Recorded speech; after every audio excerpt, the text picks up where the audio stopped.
अररिया के फुलकाहा में अगवा कर नाबालिग से चलती गाड़ी में दुष्कर्म करने के मामले ने तूल पकड़ लिया है। मामला उजागर होने के बाद पीड़िता की हिम्मत बढ़ाने और परिजनों को नैया का भरोसा देने के लिए नेता भी घर पर आने लगे हैं। एलजेपी रामविलास के प्रमुख सांसद चिराग पासवान ने नरपतगंज के अचरा गांव का दौरा किया है। यहां पर उन्होंने पीड़ित के परिजनों से मुलाकात कर दुख व्यक्त किया है और कानूनी लड़ाई में सहयोग करने का भरोसा दिलाया है। इस मौके पर चिराग पासवान ने सीएम नीतीश कुमार पर जमकर हमला किया है और कहा है कि वो दलित विरोधी हैं, जिनके राज्य में दलित सुरक्षित नहीं है। घटना 19 अगस्त के रात की है। पिछली 19 तारीख की रात की ये घटना है। बच्ची के साथ जिस तरीके से 5 लोगों ने मिलकर दुष्कर्म कर उसको अधमरी हालत में फेंकने का काम किया। अपनी तरफ से तो उन लोगों ने पूरा प्रयास किया था कि बच्ची मर ही जाए। ये तो परिवार के लोगों की सक्रियता थी, सूझबूझ थी कि वो बच्ची किसी तरीके से बच गई। उनके पिता, बच्ची के मामा, उनके दादा, इन लोगों की सूझबूझ से वो बच्ची बच गई और आज वो बच्ची न्याय की मांग करती है। उस बच्ची की शिनाख्त पर 2 लोगों की गिरफ्तारी तो हुई है, पर आज भी 5 में से 3 लोग फरार हैं। मेरी अभी एसपी महोदय से बात हुई, आश्वासन उन्होंने दिया कि सीसीटीवी फुटेज खंगाली जा रही है, बच्ची को न्याय मिलेगा। पर न्याय तो जब मिलेगा। मेरा सवाल ये है कि भैया क्यों मुख्यमंत्री नीतीश कुमार जी के शासन में अनुसूचित जाति जनजाति वर्ग से आने वाले लोगों के साथ इस तरीके की घटनाएं घटती हैं? क्यों ये सरकार इतनी ज़्यादा दलित विरोधी है कि भैया टारगेट किलिंग हो रही है? और ये मैं कोई राजनीतिक मुद्दा उठाने के तौर पे नहीं बोल रहा हूँ, टारगेट किलिंग हो रही है।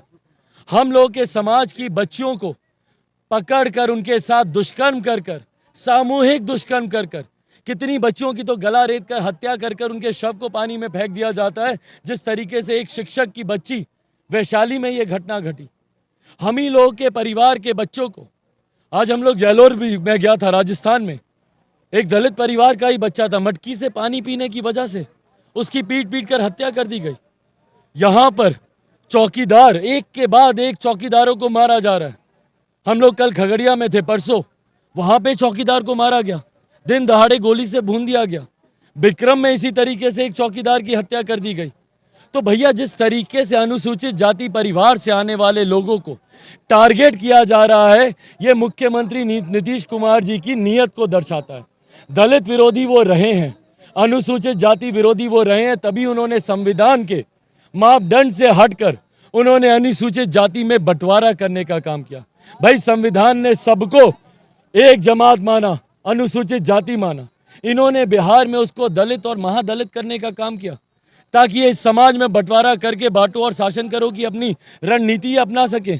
और आज जब उसी समाज के लोगों को मारा जा रहा है, चुन कर मारा जा रहा है, और अनंत ऐसी घटनाएं हैं और उस पर मुख्यमंत्री नीतीश कुमार खामोश है। उनके पास फुर्सत नहीं है कि 2 दिन से एक घटना घटी, कम से कम परिवार को आके हम सांत्वना दें, विश्वास दिलाएं कि जल्द से जल्द दोषियों पर कार्रवाई होगी। और आज वो बिहार के विधानसभा में विश्वास मत हासिल कर रहे हैं।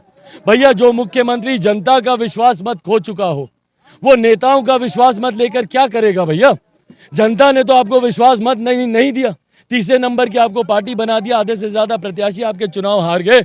आज जब जनता से आप अपना विश्वास मत खो चुके हैं, तो आज नेताओं का विश्वास मत लेकर आप क्या कर लेंगे? भैया आज जरूरत है आपको जनता के बीच रहने की।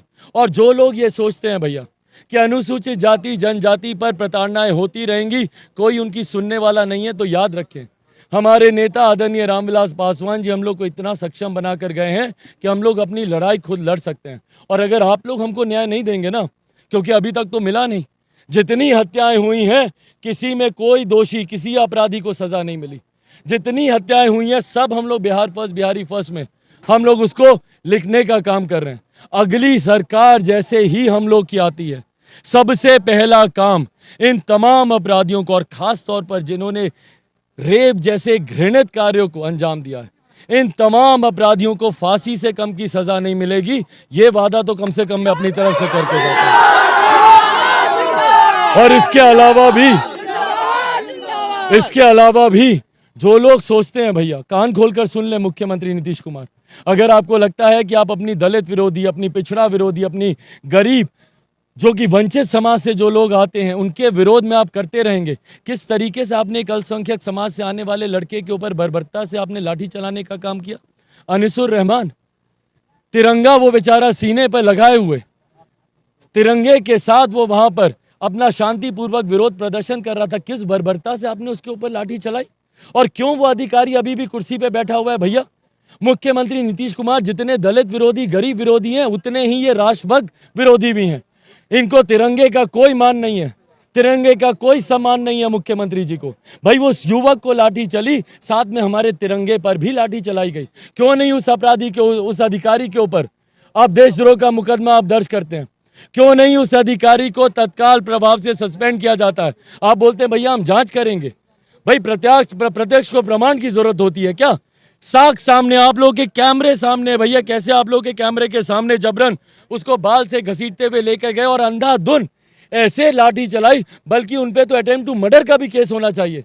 जिस तरीके से लाठी उस अधिकारी ने चलाई, क्यों एक मिनट भी वो अधिकारी वो एडीएम पद पर है? तत्काल प्रभाव से उस अधिकारी को पद मुक्त करें और मुख्यमंत्री नीतीश कुमार जी कान खोलकर सुन लें। अगर आपको लगता है कि इन अनुसूचित जाति, जनजाति, पिछड़ा वर्ग, अल्पसंख्यक वर्ग, गरीब शोषित वर्ग से आने वाले लोगों की कोई सुनने वाला नहीं है, तो याद रखें भैया, हम लोग हैं मजबूती से अपनी लड़ाई लड़ने को। हम लोगों ने आपको तीसरे नंबर पर ले आया है, अगली बार आपका खाता तक नहीं खुलेगा, ये वादा हम लोग आपसे करते हैं।